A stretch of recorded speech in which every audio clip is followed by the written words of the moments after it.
días, qué gusto acompañarles en esta mañana. Estamos aquí ya en las Guarmis, 9:05. ¿Está de acuerdo con la propuesta de ley de Noboa que regula el gasto de los gobiernos locales? Sí, no, no sé. Ya revisamos en un ratito los resultados que tenemos hasta el momento. Más de 3,000 personas han emitido ya su opinión en esta pregunta. Por otro lado, les cuento, en las Guarmis nos mantenemos también alertas porque este jueves 5 de febrero a las 10 de la mañana se va a realizar vía telemática la audiencia de apelación por el femicidio de Diana Carolina Espinosa. Ahí está, ustedes tienen la imagen de su femicida, Jonathan Mauricio Falcón Araujo, quien fue sentenciado a 26 años de prisión por femicidio. Diana fue asesinada en el año 2021. Hoy su familia, su padre, don Arturo Espinosa, la sociedad civil exigen que la sentencia sea ratificada porque la justicia para Diana es también para todas las mujeres. Y Diana tenía un hijo que está al cuidado de su familia, una realidad muy compleja, así es que por Diana y por todas, pues estamos alertas, alzamos la voz, acompañamos a su familia y reiteramos, no a la impunidad, no al olvido. También queremos invitarles, el día de hoy hay una feria de salud desde la prefectura de Pichincha y es importante que tomen en cuenta los datos por si requieren atención gratuita. ¿Cuándo fue la última vez que dedicaste un minuto para cuidar tu salud? Este jueves 5 de febrero ya empezó a las 9 de la mañana la Feria Pichincha Salud en La Mena 2 con atención totalmente gratuita en medicina general, ginecobstetricia, salud sexual y reproductiva, odontología, optometría, toma de glucosa. Vaya con su familia porque cuidar su salud es cuidar a quienes más ama. Ya saben, la casa barrial Ciudadela Nueva Colmena, calles Angamarca, OE 9A y Baltasar Osorio. Seguramente pues usted ya lo conoce, si vive por este sector no se va a perder. Aproveche esta oportunidad de tratar su salud, de prevenir, de encontrar una respuesta a esa dolencia que desde hace tiempo pues le está afectando. Bueno, queremos contarles una noticia triste. Gloria Pavón, integrante de la icónica agrupación musical Las Tres Marías, murió el día de ayer, 4 de febrero de 2026, con más de 60 años de trayectoria. Las tres hermanas fueron referentes de la bomba del Chota, el género musical que es parte del patrimonio inmaterial de nuestro país. Las hermanas María Magdalena, Gloria María Piedad y María Margarita Pavón eran oriundas de Chalhuayacu, en Imbabura. Su amor por la música afroecuatoriana las convirtió en un referente cultural del Valle del Chota. El músico y compositor Lindber Valencia compartió la noticia del fallecimiento de Gloria Pavón. Ha estado delicada en su salud los últimos días, pero anoche perdió la batalla. Ya está junto a sus dos hermanas mayores y desde el Panteón de las Ancestras nos seguirán cantando por siempre con su talento y su carisma sin igual, escribió en su cuenta de Facebook este 5 de febrero. Ahí están las imágenes precisamente para recordar a las tres Marías luchadoras en su pueblo que han trajinado desde que tienen memoria. Las honramos definitivamente el día de hoy. Y bueno, repasar también y contarles que el día de ayer hubo un siniestro lastimosamente con una víctima fatal en Ollambarillo. Lastimosamente el saldo es una mujer fallecida y 3 personas heridas. Este grave siniestro se registró aproximadamente a las 21:46 en el sector de Ollambarillo, Tababela, al nororiente de Quito. El cuerpo de bomberos fue alertado sobre esta colisión entre un camión tipo furgón y un vehículo liviano color plateado, y ahí estuvieron equipos de rescate, ambulancias. Al arribar los equipos confirmaron la colisión y realizaron las labores de extracción para liberar a las personas atrapadas en el vehículo liviano. 9:21, es tiempo del tema del día. Estén pendientes, queridos amigos, amigas, porque ya viene nuestro primer invitado. Cada año más de 31,000 personas son diagnosticadas con cáncer en el Ecuador, una cifra que, según la Organización Mundial de la Salud, continuará en aumento. Este escenario se agrava en nuestro país en medio de una crisis sanitaria marcada por la escasez de medicamentos e insumos en los hospitales públicos, lo que dificulta la atención adecuada de enfermedades catastróficas y pone en riesgo la vida de miles de pacientes. Tenemos la nota. El cáncer es la segunda causa de muerte en el país, siendo el de mama en mujeres y el de próstata en los hombres los dos de mayor incidencia. Esta situación se agrava en medio de una crisis sanitaria donde los hospitales públicos no tienen suficiente medicación ni insumos para atender las enfermedades catastróficas. Según la Organización Mundial de la Salud, los casos podrían aumentar hasta en un 120% y las muertes en un 140% hacia el año 2050. Y en ese panorama, Ecuador no parece estar listo para enfrentar esta emergencia oncológica porque tampoco ha invertido en prevención. Iván Maldonado, médico oncólogo y docente universitario de la UDLA, destacó que el cáncer no es solo una enfermedad, sino que cada tumor tiene una biología distinta, por lo que se hace imprescindible la inversión en tecnología y equipos innovadores para un diagnóstico preciso y tratamiento personalizado. La Sociedad Americana de Oncología Clínica sostiene que el uso de plataformas de predicción basadas en inteligencia artificial permiten identificar el cáncer de forma anticipada en el 26.2% de los pacientes, incluso antes del diagnóstico médico inicial, consolidando a la innovación tecnológica como un eje clave para mejorar la supervivencia y la toma de decisiones clínicas.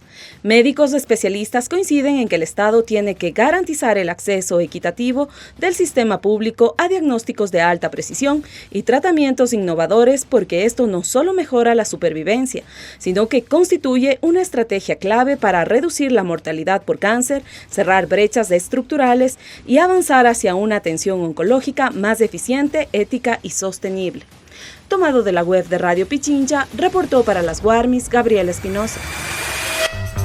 Ahí están las cifras y ayer en el Día Mundial de la Lucha contra el Cáncer, la Asamblea Nacional aprobó por unanimidad la Ley Orgánica para la Atención Integral del Cáncer, una normativa que promete financiamiento, diagnóstico temprano, tratamientos continuos y protección de derechos laborales y sociales y que ahora pasa a manos del Ejecutivo, ¿no? Para analizar qué cambia realmente con esta ley, cuál es el panorama que vive nuestro país en torno a diagnósticos, tratamiento oportuno y qué implica esto para los pacientes y sus familias. Nos acompaña ahí el doctor Gustavo Dávila, director nacional de Jóvenes contra el Cáncer, una organización que viene muchísimos años trabajando junto a pacientes, sobre todo niños, niñas, adolescentes, ¿no? Que son como las víctimas, digamos, o los pacientes, las personas que más afectadas pueden verse con un diagnóstico del cáncer. Bienvenido, muchísimas gracias por acompañarnos del día de hoy, Gustavo. Siempre es un gusto tenerle aquí. No, muchas gracias, en verdad.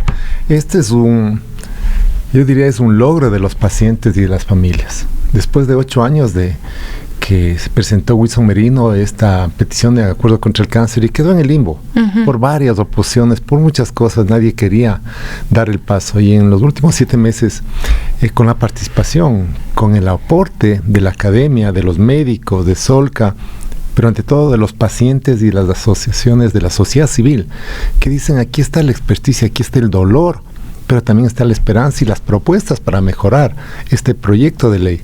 Y finalmente el día de ayer fue aprobado. Es una buena noticia, pero también hay que continuar hasta que esto realmente tenga un financiamiento, sea sustentable en el tiempo y no atravesar lo que ha atravesado los pacientes. Así es, porque bueno, es un documento, de momento es un documento aprobado que obviamente se celebra, que puede generar discursos y actos simbólicos, pero ninguna ley sin financiamiento funciona, se aplica, ¿no? Lo hemos visto ya en muchos otros casos. Entonces, ¿cuál es el financiamiento que se necesita? En la misma ley, entiendo, se contempla, pero ustedes desde la experiencia, ¿qué tipo de financiamiento se necesita para luchar contra el cáncer en el país? Sí, es conocido para todos que el 0.5 de los créditos que uno adquiere en el sistema bancario se asigna el 50% para Solca, el 50% para el Ministerio de Salud, más o menos son $120 millones. Pero el tema es, eso es insuficiente. ¿Y por qué es insuficiente? Porque si fuese eso lo necesario, no estaría la gente esperando turnos, no estaría con falta de medicamentos, tendríamos un cuadro de medicamentos actualizado y la gente recibiría tratamientos de primer orden. Y cuando digo de primer orden, lo que tiene Colombia, lo que tiene uno otro país aledaño.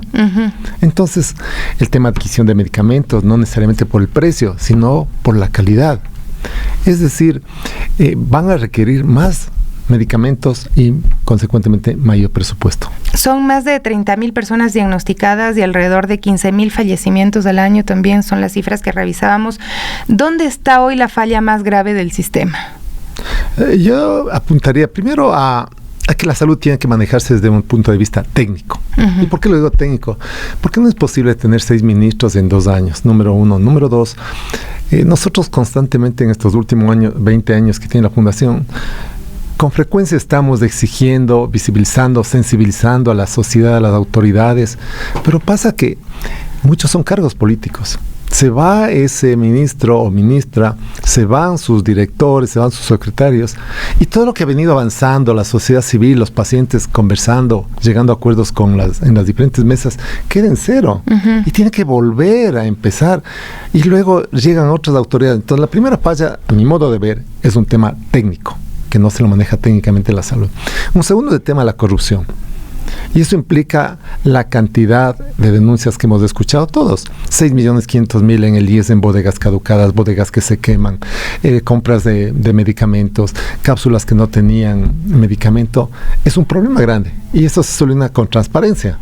Y un tercer punto que es importante es el tema de los derechos del paciente. El paciente que no conoce sus derechos, el paciente que no sabe sobre su propia enfermedad y los efectos colaterales, es difícil.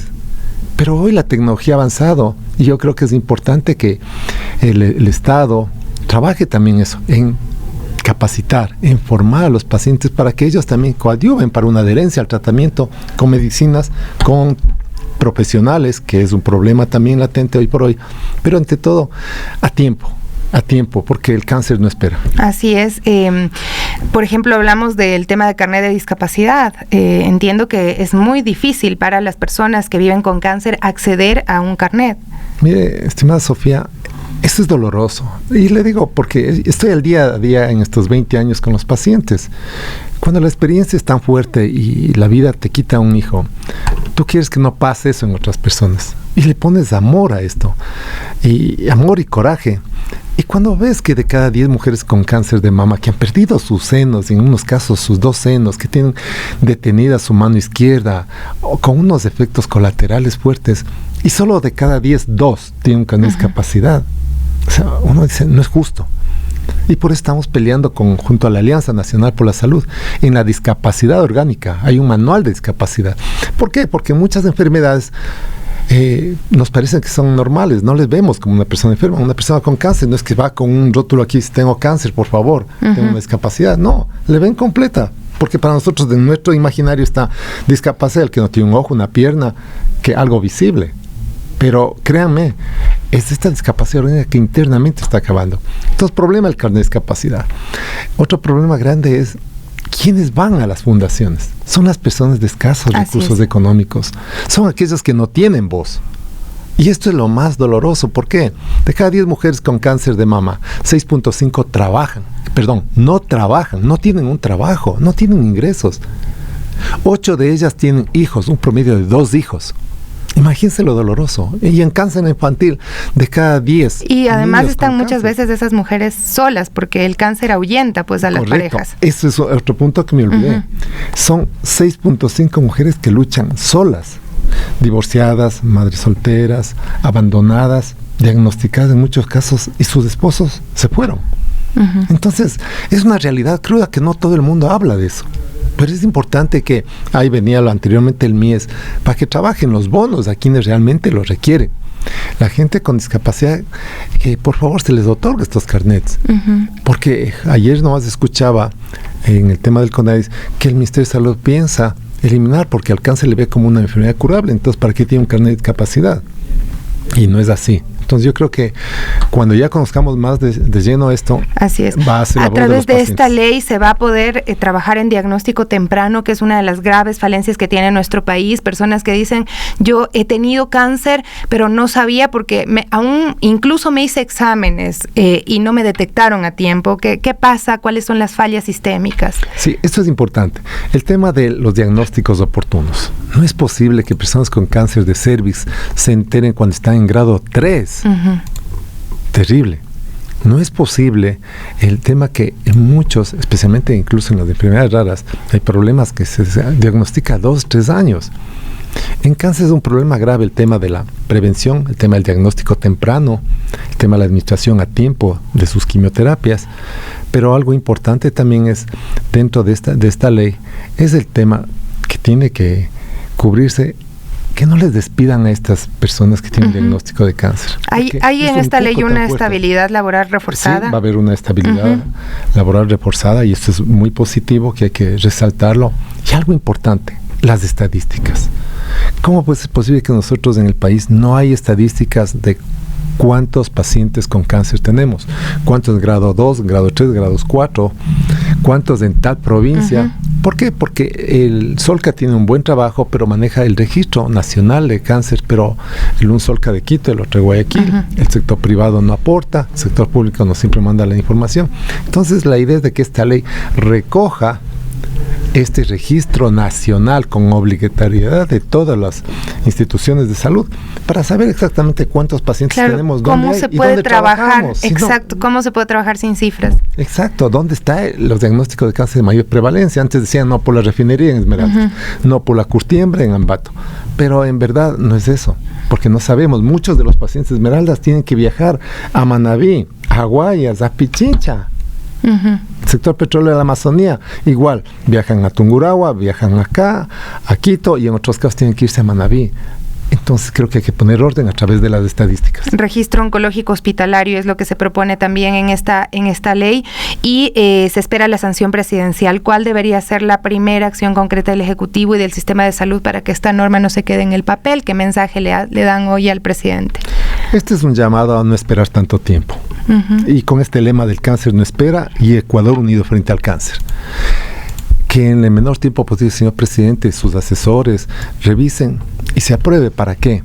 Para trabajar inmediatamente en el reglamento. El reglamento se dice que tendrá que ser en un plazo no mayor a 6 meses. Mucho tiempo, porque tenemos que trabajar sobre la marcha y recuperar el tiempo perdido. ¿Cuántas vidas sin medicamentos se habrán marchitado? Tenemos mucha brecha con países vecinos como Colombia, como Perú. Sí, hoy por hoy estamos tratando de hacer un análisis comparativo. Hemos pedido hacer ese análisis a ver cómo está la situación de cáncer en otros países. Pero así, Chile está muy bien, Argentina han avanzado muy bien, México también ya tiene una ley, pero en Ecuador sí tenemos un problema grande y creo que es tiempo de sentarnos en la mesa con las autoridades. Aspiramos a sentarnos con la señora vicepresidenta y ministra de Salud y justo en este mes, desde el mes del cáncer, decirle cuáles son las necesidades desde el paciente también para que se acelere esto que es la ley del cáncer ya directamente desde el Ejecutivo. Bueno, muchas gracias por acompañarnos el día de hoy. Sé que el día de ayer tuvieron algunas acciones, que los pacientes estuvieron pues en distintas ciudades del país también, ¿no? ¿Qué mensaje nos dan? Ayer se hizo el lazo de resistencia, porque uno se resiste a morir, se resiste a no tener medicamentos, se resiste a hacer una cifra. Y luego también el lazo de resiliencia, la capacidad que tenemos de un diagnóstico, de recibir, de perder a nuestros hijos, secarnos las lágrimas y continuar en medio de tantas cosas. Y lo hicimos en 9 provincias simultáneamente, con el lema Ecuador unido contra el cáncer. Y mire, como corolario, se aprobó ayer en la noche la ley orgánica del cáncer. Entonces, estamos trabajando y esperamos ser escuchados, pero con prontitud y con la verdad. Gracias. Muchísimas gracias, Gustavo, por acompañarnos del día de hoy. Y bueno, a la Fundación Jóvenes contra el Cáncer y pues sobre todo a las personas que forman parte, ¿no? A los guerreros y guerreras, muchos de ellos niños y niñas también, nuestro abrazo, siempre nuestra solidaridad y empatía también, ¿no? Para tratar de entender las vivencias que tienen, y las autoridades tienen que tener esa misma empatía para pensar que pueden ser sus familiares, porque en este país el cáncer nos puede tocar a cualquiera de nosotros. 9:36, volvemos enseguida.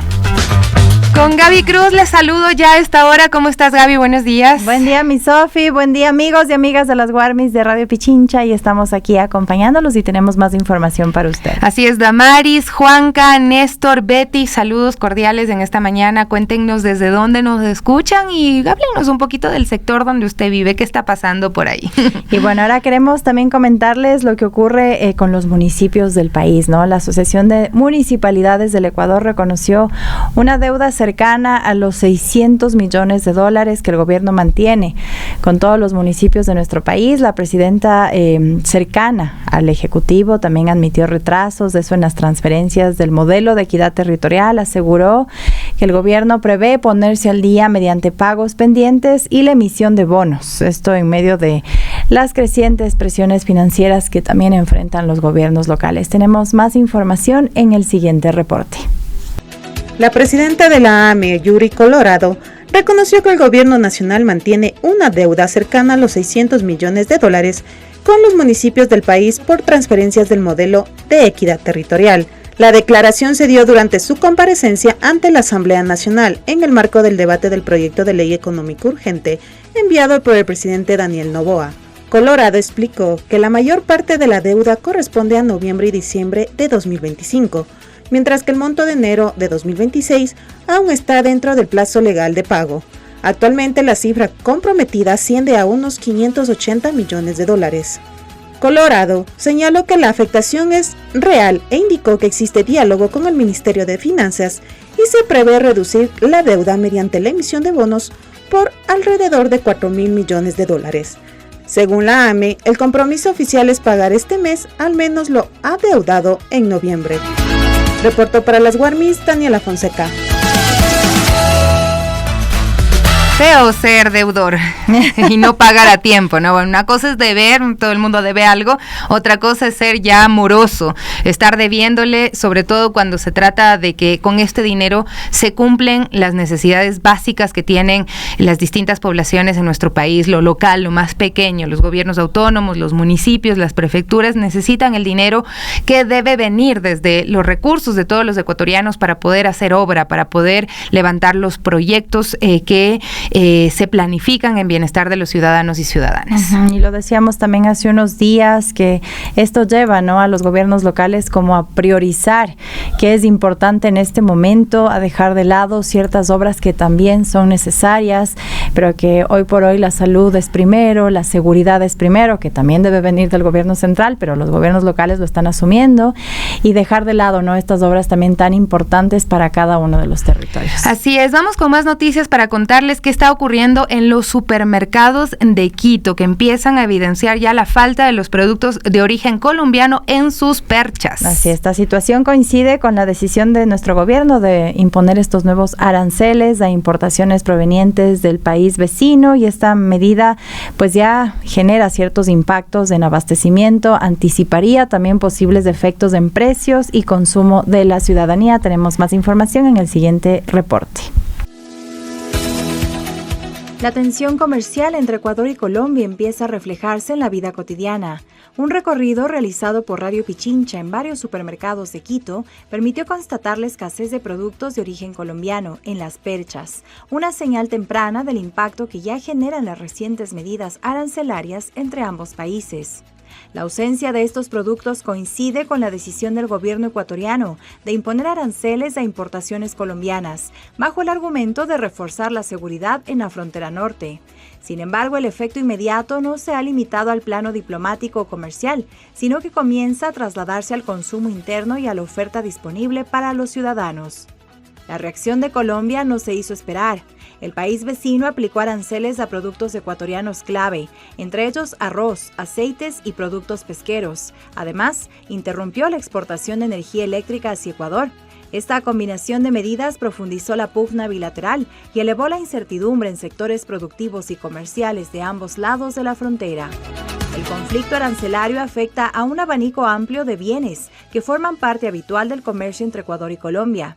Entre los productos más importados desde Colombia hacia el mercado ecuatoriano se encuentran cosméticos, plásticos y manufacturas de plástico, vehículos y partes, café, productos farmacéuticos y otros químicos, máquinas y aparatos eléctricos, máquinas y aparatos mecánicos, confites, preparaciones para lavar, papel, cartón y sus manufacturas y velas. La tensión en la frontera norte se intensificó en el puente internacional de Rumichaca, donde el gremio de transporte pesado del Carchi realizó la marcha por la dignidad fronteriza, mientras que del lado colombiano, el gremio de importadores advirtió que podría bloquear el paso fronterizo si no se derogan de forma total los aranceles recíprocos entre ambos países.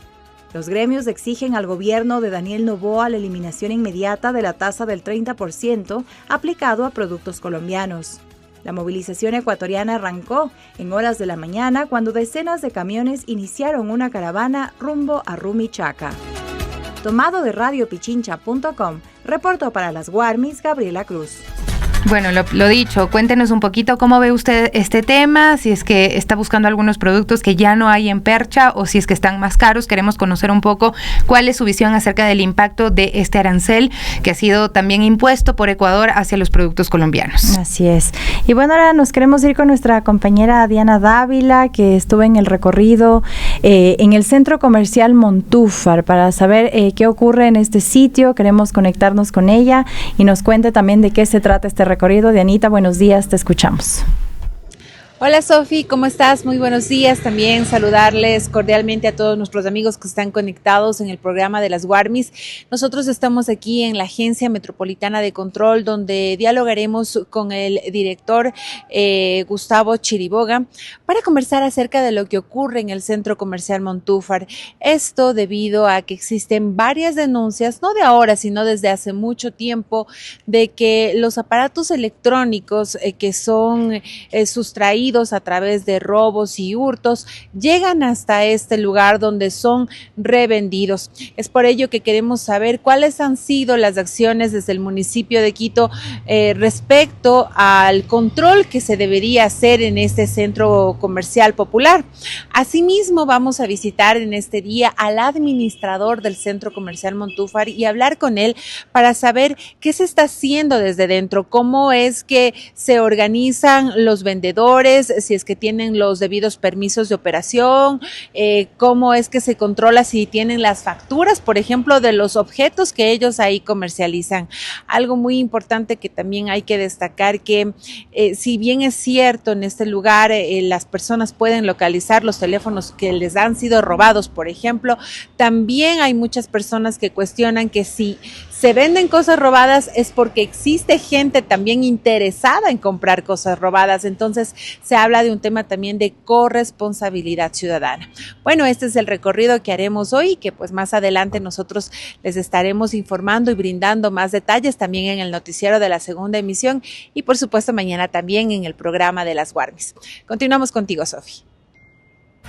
Ahí estaba el reporte en vivo desde con nuestra compañera Diana Dávila. Bueno, no estaba todavía en el Montúfar, está haciendo un recorrido para poder obtener también las vocerías en torno a este tema y poder averiguar, investigar qué es lo que está ocurriendo, ¿no? Cuál es la visión que tienen pues los administradores, el municipio también, la Policía Nacional, que son diferentes actores, porque hace unos días vimos que habían instalado una tanqueta ahí en los exteriores del Montúfar, ¿no? ¿Esto realmente garantiza que no ingresen productos robados? No lo sé. Sabemos. Sí, es lamentable, ¿no? Justamente eso iba a comentar, Sofi, que esta zona, este sector, este centro comercial, lamentablemente, y ya de alguna manera históricamente se conoce como un lugar donde ir a adquirir estos artículos, obviamente más baratos, pero ¿por qué? Porque son robados. Así que también es un llamado a la ciudadanía a no comprar en esta zona si usted sabe o por ahí usted supone que es un artículo robado, porque de alguna manera también estamos incentivando que esto ocurra, ¿no? Que continúe. Así que es evitar eso y lo propio que se está haciendo es tomar en cuenta todas estas denuncias y poder hacer un control exhaustivo para que esto deje de ocurrir y que no afecte a los comerciantes que realmente están ahí en el centro comercial tratando de vender la mercadería correcta, por así decirlo. Así es, porque usted seguramente vio una noticia de que le escopolaminaron a alguien que se subió a un taxi y luego le robaron el celular y va y compra un celular ahí, sabiendo que de pronto esa persona pudo haber fallecido incluso por efectos de la violencia, de la escopolamina o de cualquier otro hecho que tenga que ver con la delincuencia. Usted dice, ay, le robaron a mi prima en la esquina de la casa con un arma blanca, con un arma y luego va a buscar algo robado. No, pues, o sea, no hay coherencia en esas dos acciones y actitudes. así es que también es un llamado a los ciudadanos y ciudadanas que no podemos seguir comprando cosas robadas. Obviamente también hay por ahí como esta forma de, digamos, legalizar estos artículos en locales que venden con factura, entonces tú no te enteras, porque si el local parece legal, tú dices, no, pues si me están dando mi factura y resulta después que te bloquean el teléfono porque ha sido robado, ¿no? Que también nos ha pasado, eso ya es otra cosa, ¿no? Pero ahí la acción de la policía, la acción de distintas entidades que deban hacer pues su tarea para proteger a los ciudadanos y ciudadanas. Así es, pero bueno, vamos a hacer una pequeña pausa y ya volvemos con más aquí en Las Guarmis. Se mira hoy en el espejo de sus propios datos, así es como se ve Quito, cómo estamos viviendo en la capital, que ha mejorado, que sigue siendo una deuda pendiente para la ciudad y sus habitantes. El informe de calidad de vida en Quito nos ofrece una radiografía clave sobre seguridad, empleo, movilidad, ambiente, ingresos y percepción ciudadana, y este documento que no solo recoge cifras, sino que busca también poner en el centro la experiencia cotidiana de quienes habitamos en nuestra capital. Y para analizar estos hallazgos, entender las implicaciones, conversar sobre estos retos urgentes que enfrenta Quito, ya nos acompaña nuestro siguiente invitado en cabina. Él es Jaime Mendoza, coordinador técnico de la iniciativa Quito Como Vamos, este esfuerzo ciudadano que monitorea con independencia, rigor técnico, la evolución de la calidad de vida en nuestra capital. Jaime, muy buenos días, bienvenido a este espacio de Las Guarmis. Y bueno, primero conocer qué nos dicen los datos sobre Quito que estamos habitando hoy por hoy, y bueno, algunos de los datos, ¿no? Por ejemplo, muestra que de 8 de cada 10 habitantes dicen sentirse orgullosos de vivir en la carita de Dios, pero al mismo tiempo la inseguridad en la que estamos viviendo sigue siendo el principal problema para el 83% de la población. ¿Cómo explicar también todas estas cifras de este informe? Buenos días, Jaime. Buenos días, muchas gracias por tenernos en este espacio, a Quito Como Vamos. Justamente como lo mencionabas, es un espacio valioso. Lo que nosotros hacemos es medir la calidad de vida a través de 2 informes todos los años. Este es el 6º año que nosotros entregamos información a la ciudad, y justamente los informes tratan datos estadísticos duros, que es el informe calidad de vida, y datos que atraviesan la percepción ciudadana, que es la encuesta de percepción ciudadana justamente. En la encuesta de percepción ciudadana nosotros identificamos esto de 8 de cada 10 personas se sienten orgullosas de vivir aquí en la capital o se sienten orgullosas de Quito, y la principal razón de ese orgullo tan alto, digamos, que tenemos aquí en la ciudad tiene que ver con el patrimonio histórico y cultural, es decir, nuestras iglesias, el centro histórico, y la segunda razón es la calidad de vida con su gente especialmente, es decir, aquí en Quito somos chéveres, hay buenas personas, pero sí que, sin embargo, las personas también identifican los problemas, es decir, los motivos por los cuales nosotros nos sentimos orgullosos de la capital no necesariamente atraviesan por algún, digamos, servicio público, son más bien estos componentes que nosotros tenemos materiales aquí en la capital, ¿no es cierto?, que físicos, históricos, y sí que identificamos, es decir, las habitantes de Quito identifican la inseguridad como el principal problema. Es más, en comparación al año anterior, el 76%, es decir, 7 cada 10 personas dijo que la inseguridad era el problema. Y ahora para el 2025, 8 de cada 10, es decir, la inseguridad se siente más, es más evidente para quien está en la capital.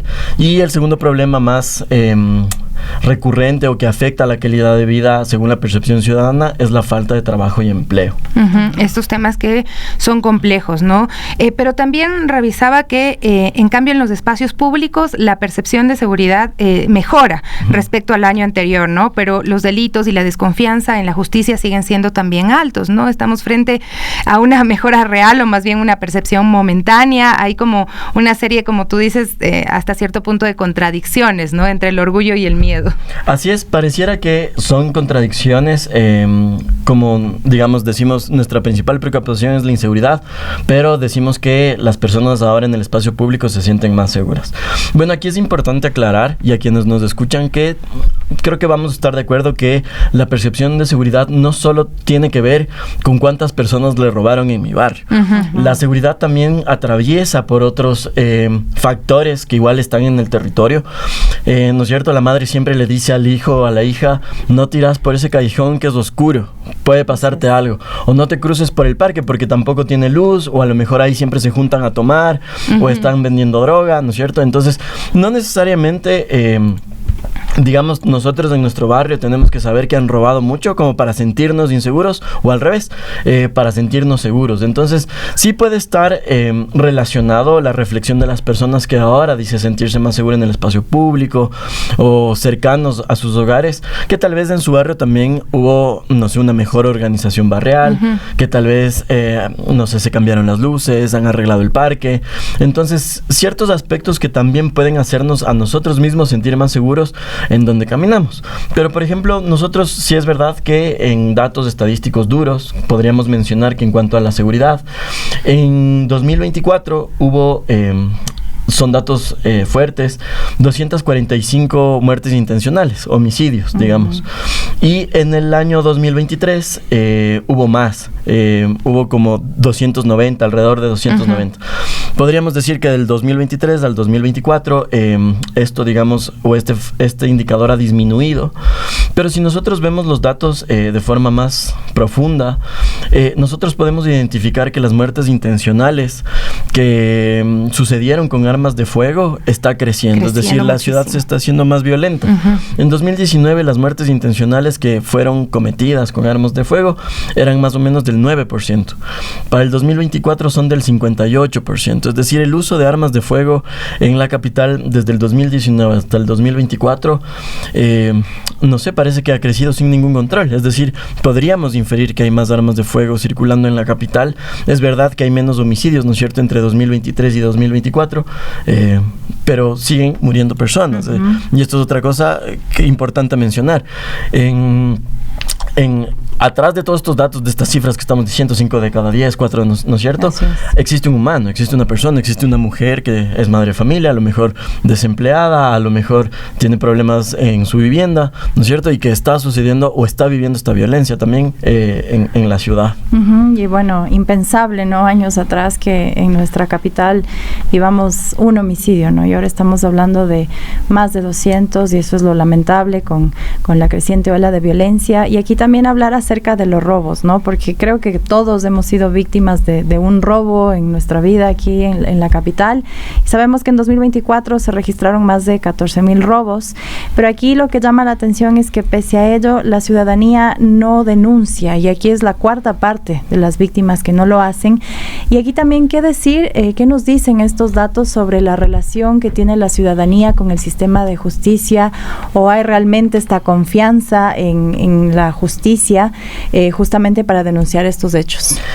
El 56% de personas que dicen no denunciar el delito del cual sufrió, que puede ser robo, puede ser otro tipo de delito, es la falta de interés de las autoridades. Es decir, ¿por qué no denuncié? Porque sé que a la policía o a cualquier institución no le va a interesar lo que me pasó, que me robaron el celular o la casa, entonces prefiero no hacerlo.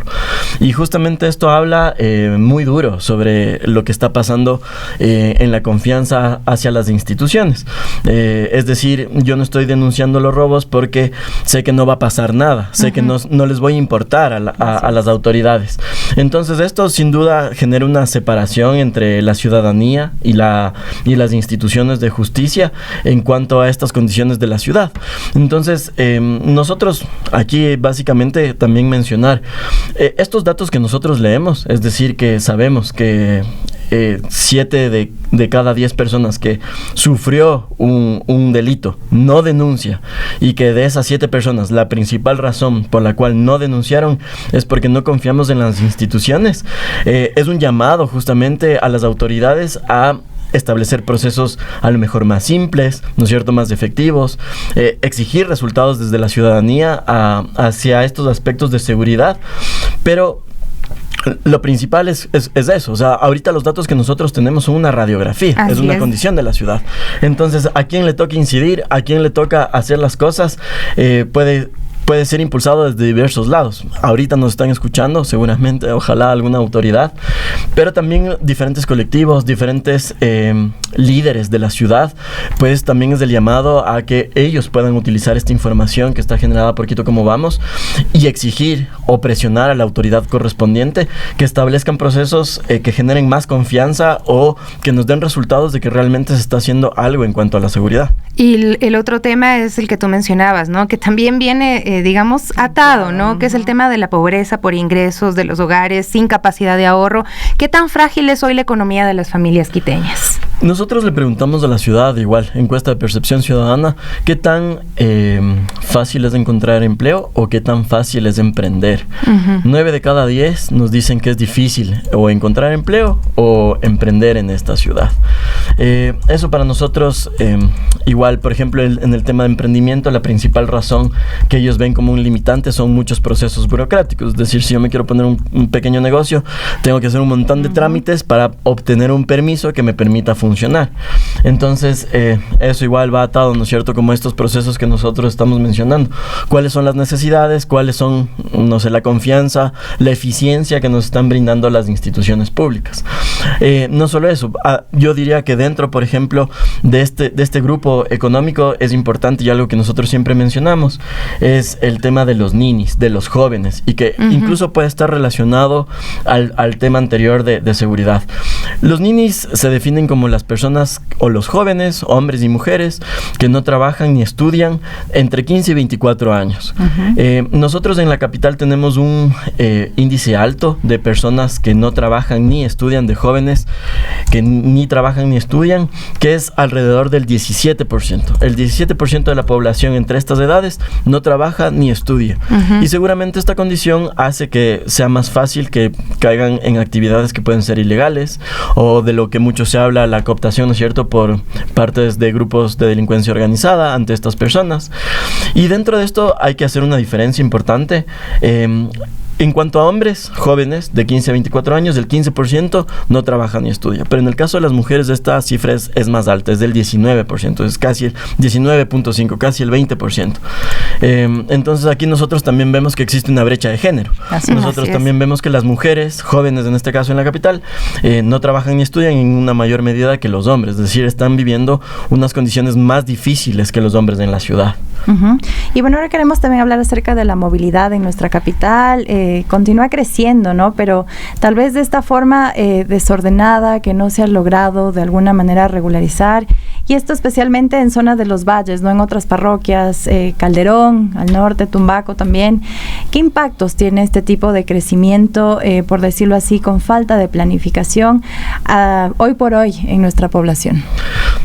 Bueno, en cuanto a la movilidad, digamos, nosotros podemos decir que en cuanto al uso del transporte público municipal, especialmente, que es información que nosotros tenemos, datos, hemos notado que entre el 2023 y el 2024 el número de viajes de transporte municipal ha disminuido. Es decir, las personas están usando menos transporte público y están priorizando usar, hemos visto que ha aumentado el uso de transporte privado o de plataformas o taxis Uber, ¿no es cierto? Esto es grave. Sí. Exactamente. Porque tenemos un metro que sirve y sirve muy bien, que funciona correctamente. Digamos, se ha hecho alguna inversión importante en modernizar el sistema del corredor central norte, las unidades, se han mejorado las paradas. ¿Por qué estamos usando menos transporte público? En cuanto al metro, eso quería hacer una puntualización. En general, en el transporte municipal, dentro del cual está el metro, ¿no es cierto?, el número de viajes ha disminuido, pero el uso del metro ha subido un 4%. Es decir, entre 2023 y 2024 estamos usando más metro. Podríamos concluir que el metro le está quitando clientes a los otros transportes públicos, pero en general, en el global, hay menos uso de transporte público. El metro es uno de los servicios que ofrece la ciudad mejor reconocidos por la ciudadanía. El metro tiene una satisfacción del 92% de quienes son usuarios del metro, por supuesto, porque la principal razón de las personas que no usan metro es su ubicación. Y esto nos habla justamente de este sistema que ustedes lo mencionaban, de cómo estamos conectando la ciudad. Tenemos un transporte público que es el metro, súper eficiente, rápido, limpio, ¿no es cierto? Se ha hablado mucho de la cultura metro, que está funcionando muy bien, pero cómo lo estamos conectando con otros sectores de la ciudad. Entonces, quienes usan el metro están muy satisfechos, pero quienes no usan el metro o no tienen esta facilidad para usarlo, ¿no es cierto? La principal razón es porque no me siento conectado. O sea, para llegar al metro a lo mejor me toca coger 2 buses. Y cogiendo 2 buses, tal vez ya llego a donde tengo que ir, a mi trabajo, no sé, a la guardería, ¿no es cierto? Entonces, eso es un factor importante a señalar en cuanto a estos medios de transporte.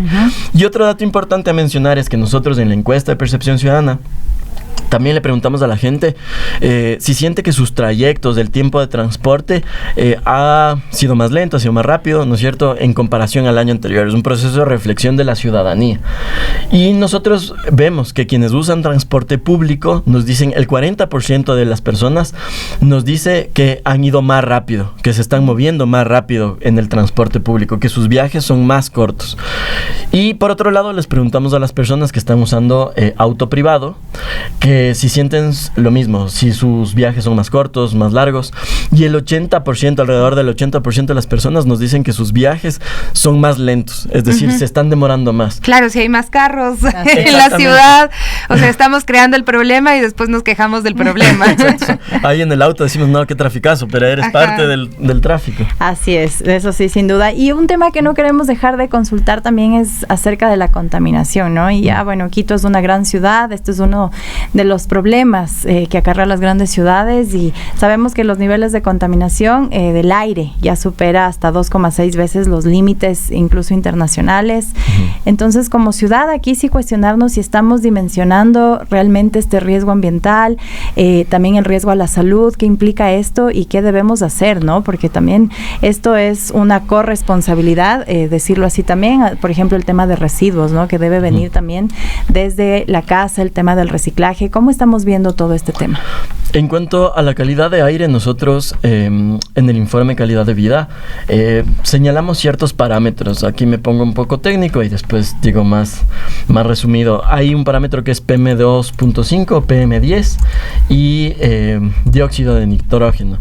Que todos estos, digamos, son contaminantes o son partículas que existen en el aire, muy finas o muy pequeñas, que cuando nosotros las respiramos atraviesan y se acumulan o se pueden acumular en nuestros pulmones. Esto es un problema y se mide así porque estas partículas pueden generar algún tipo de problema respiratorio. ¿De dónde nacen estas partículas? Que no importa que se olviden el nombre, nacen de la mala combustión de diésel, de gasolina, ¿no es cierto? Si un motor no está funcionando muy bien, genera más de estas partículas. Entonces, nosotros medimos eso y sí que, digamos, en cuanto a la normativa ecuatoriana, el nivel de estas partículas cumple la normativa ecuatoriana, cumple los mínimos permisibles que existen en la ciudad. Pero cuando nosotros comparamos con la normativa internacional, todas estas partículas, todos estos parámetros que yo he mencionado, lo superan casi en 2 veces el límite. Entonces, por supuesto que es un factor que nosotros debemos tomar en cuenta. En la encuesta de percepción ciudadana, la ciudadanía está consciente de esto. Le preguntamos cuáles creen que son las principales fuentes de contaminación en la ciudad y dijeron los autos, es decir, el tráfico y las fábricas. La ciudad está consciente de que existe contaminación atmosférica, que están respirando aire que seguramente no es limpio. Y también lo que nosotros hemos identificado, digamos, estos 2 últimos años, Quito ha sufrido gran cantidad de incendios. Estos incendios, digamos, en un promedio anual que suceden puntualmente en ciertos meses, también agregan, digamos, estas partículas porque nacen de una combustión y contaminan, y digamos, en un promedio anual nosotros vemos que la calidad de aire en Quito pues no está como mejorando, se mantiene estable dependiendo del indicador. A pesar de que, bueno, el año pasado hubo menos incendios, ¿no? Que se pudo como tener mayor control, pero son épocas, ¿no? Son picos que a veces se les va de las manos, como fue los grandes incendios del 2024, ¿no? Pero ojo ahí, menos incendios no significa menos afectación. Un incendio puede ser mucho más agresivo que 10 incendios del año anterior. Así es. Puede quemar muchas más. De hecho, nosotros tenemos el dato exacto que es proporcionado por los bomberos. En 2023 hubo 879 873 incendios en la capital en todo el año. Y estos 873 incendios afectaron 1.700 hectáreas. Y este es el dato del 2023. Para el 2024 tenemos la mitad de incendios menos, es decir, de 800 a 412 incendios, pero estos incendios, estos 412 afectaron 2.500 hectáreas. Claro, ahí tuvimos esos grandes incendios que se registraron en la capital. Casi 1.000 hectáreas más afectadas que el año anterior. Bueno, vamos a ir concluyendo y no quiero que se me escape el tema de la violencia sexual, especialmente en espacios educativos, porque ahí se registra un aumento y queremos pues entender qué revela este dato sobre la seguridad de niños, niñas y adolescentes en nuestra ciudad y por supuesto, ¿no? A concluir también que estos datos son para la toma de decisiones que digamos, necesitan generar acciones concretas que deberían asumir tanto las autoridades locales como el gobierno nacional. Digamos, hay muchas instituciones que están ahí para permitir que la ciudadanía mejore su bienestar y su calidad de vida. Así es, y sobre esto yo quisiera agregar que los principales abusadores, digamos, de los jóvenes que se encuentran estudiando vienen de los círculos más cercanos. Es decir, o están en su familia o son parte de la institución. Entonces, justamente son controles y procesos que se podrían establecer. No solo eso, también hablamos, por ejemplo, el tema de las denuncias, generar qué confianza se está generando para que la ciudadanía pueda, ¿no es cierto?, denunciar lo que está pasando en el sistema educativo. Y tal vez yo quisiera saltarme un dato que también es súper importante en cuanto a los jóvenes. Nosotros en Guamaní hemos identificado que existe la mayor tasa de natalidad adolescente. En todo Quito han existido en 2024 madres o embarazos adolescentes de entre 10 y 14 años, existieron 116 y en Guamaní hubo 16 casos. Entonces, estos casos, si lo hablamos con palabras más duras, son violación. Así es, por supuesto. Y también existen casos de embarazo adolescente de entre 15 y 19 años, donde Guamaní también presenta la mayoría de casos. Entonces, vemos que, o sea, no quisiera solo dejarlo limitado este llamado, digamos, a las autoridades de un tema del sistema educativo, sino que también existen en la capital mujeres, jóvenes que están sufriendo este tipo de violencia. Así es. Entonces, también es un control integral que debe suceder en la ciudad. Así es. Bueno, Jaime, muchísimas gracias por compartirnos toda esta valiosa información. Solo para finalizar, ¿cómo podemos obtener tal vez los datos del informe para quien quiera acceder? Claro que sí, gracias nuevamente por el espacio. Nosotros como Quito Como Vamos tenemos una página web que se llama Quito Como Vamos, donde ustedes podrán descargar los informes de calidad de vida de hace 6 años como el actual, las encuestas de percepción ciudadana igual de hace 6 años como el actual, y también en nuestras redes tenemos Quito Como Vamos, donde nosotros estamos publicando a lo mejor ciertas infografías más resumidas, como pastillas de datos, pero invitamos a la ciudadanía, como decía, nuestro fin no solo es generar los datos, nuestro fin principal es que usemos estos datos para lograr cambios positivos en la ciudad. Así es, por ejemplo en Guamaní hay que ir a trabajar muchísimo. 10:13, hacemos una cortísima pausa y volvemos con nuestra última invitada del día de hoy, Grace Serrano, productora de cine, así es que quédense con nosotros. Y el cine ecuatoriano inicia este año con una apuesta honesta, sensible y profundamente cercana. Nosotros, mi papá y el perro. Llega a las salas con una comedia que se anima a hablar de aquello que muchas veces vivimos en silencio, ¿no? Esta crisis de mediana edad, los vínculos familiares, las masculinidades atravesadas por esta vulnerabilidad, los afectos también que se reconfiguran con el paso del tiempo. Para conocer cómo se construyó esta historia, desde la producción, también los retos que implica llevarla a la pantalla grande y también lo que significa estrenar una película ecuatoriana que dialoga con lo cotidiano, lo universal. Ya nos acompaña nuestra siguiente invitada en cabina, ella es Grace Serrano, productora del filme. Grace, muy buenos días, bienvenida a este espacio de las Guarmis. Y bueno, Nosotros, mi papá y el perro, este título que sin duda nos llama la atención a todos y que bueno, aborda un tema muy poco explorado en nuestro cine, y es esta crisis de la mediana edad, ¿no? ¿Cómo les motivó a construir esta historia, también desde la producción, y también qué esperan que pueda transmitir esta historia? Buenos días, Grace. ¿Cómo están, chicas? Muchísimas gracias por el espacio. Nosotros estamos como muy contentos de presentar la película. Va a estar en cines desde hoy, 5 de febrero, así que todos vayan al cine. Como tú lo mencionas, es una película que a través de la comedia, porque los ecuatorianos y los latinoamericanos sabemos mucho reírnos de las crisis. Así es. Entonces, a través de la comedia presentamos a un personaje que ve como toda su vida en desorden a raíz de que es despedido del trabajo, y desde ahí se da cuenta que en realidad todo está en desorden. Llega su hermano menor del extranjero después de muchos años con una idea de un emprendimiento nuevo a reclamar una herencia, y entonces todo se vuelve un sano despelote en el que justamente se reavivan como todas estas conversaciones no dichas, estos dolores. Y la película va justamente de eso, de cómo el trabajarlo en conjunto, ¿no es cierto?, ayuda mucho al protagonista, tal vez no a solucionar ya su vida, pero sí a ser como mucho más sincero con él y como a entender, ¿no?, como que ya a raíz de este momento, qué es lo que sí quiero hacer en mi vida y que realmente me llena. Entonces la comedia y la película tiene diálogos muy cotidianos, muy reconocibles, ¿no?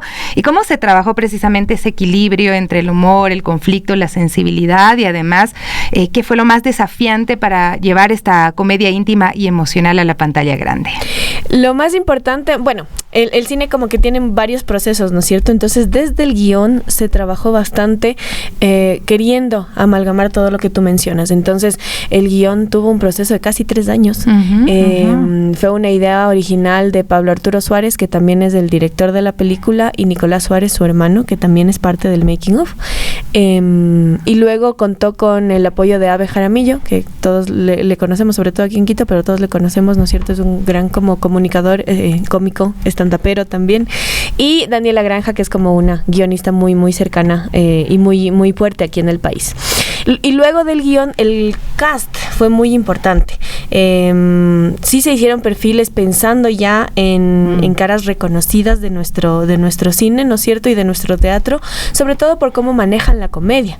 Entonces, el protagonista es Alejandro Fajardo, que es un actor guayaquileño de gran renombre en teatro y en cine y en televisión. Y Montserrat Astudillo, que hace de su esposa, pues todos le conocemos a Monse, ¿no es cierto? Y como ella lleva tantos años en la comedia. José Ignacio Donoso es parte de la agenda cultural de todas las generaciones que ahorita le podemos conocer.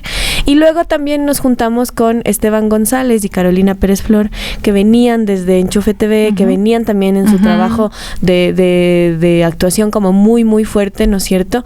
Entonces, el cast ayuda mucho a esta comedia y a esta unión de generaciones. Así es, sin duda. Y bueno, también sabemos que esta historia es profundamente familiar. ¿Por qué ustedes consideran que el público ecuatoriano deba también conocer este tipo de historias, tal vez verse reflejados en los personajes, sin duda? Y sabemos, por ejemplo, que este personaje, hay un spoiler chiquito de Sebastián, ¿no? Muestra, como lo habíamos dicho, esta masculinidad vulnerable, ¿no? Lejos de estos estereotipos. Y también porque consideran que hoy por hoy es necesario hablar de estos temas, ¿no? De la familia, también de las masculinidades. Es como muy importante porque justo el verse vulnerable se vuelve la crisis de este hombre. Y eso es algo que no vemos en pantalla y que justamente se pretende mostrar, ¿no? O sea, estas crisis son naturales, estamos acostumbrados a pensar que quienes somos más proclives a tener crisis emocionales somos las mujeres, cuando en realidad es una situación muy humana, muy de crecer, y que es solo a través de las crisis que nosotros seguimos adelante. Entonces, para nosotros es muy importante esta película por eso, porque se basa en algo que nos va a identificar a todos, que es, por un lado, la crisis propia de la vida y por otro lado, las relaciones familiares. Porque en Latinoamérica y en el Ecuador sí somos muy familiares y sí somos mucho de resolver las cosas en conjunto, y eso es muy válido. Y entonces la película habla mucho de eso, o sea, a través de un personaje que está como desorientado, va encontrando ese apoyo que siempre tuvo en la familia, aun cuando no se entiendan, aun cuando haya necesidad de hablar para entenderse, ¿no es cierto? Estamos tratando el tema también de la deconstrucción de la masculinidad, ¿no? Y esta película ya ha tenido reconocimiento y selección también en festivales internacionales, ¿no? ¿Qué significa para ustedes, pues, que una historia tan local conecte fuera del país? Cuéntanos un poquito cuáles han sido esos reconocimientos, dónde está viéndose ya esta peli. Lo que más representa para nosotros el ganar estos premios es que el público sí logra conectarse, y eso para el trabajo de los cineastas es como el mejor galardón que podemos tener. Entonces ganamos en el Festival Internacional de Nueva York a mejor película de bajo presupuesto, y eso es buenísimo porque se reconoce por un lado el esfuerzo creativo de la producción y por otro lado la conexión del público con la historia.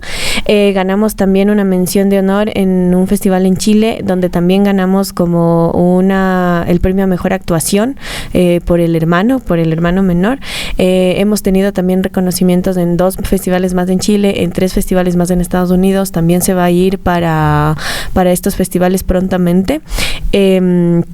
Y representa justo eso, es el poder mostrar nuestra cultura en la pantalla grande y que la sigan como conociendo.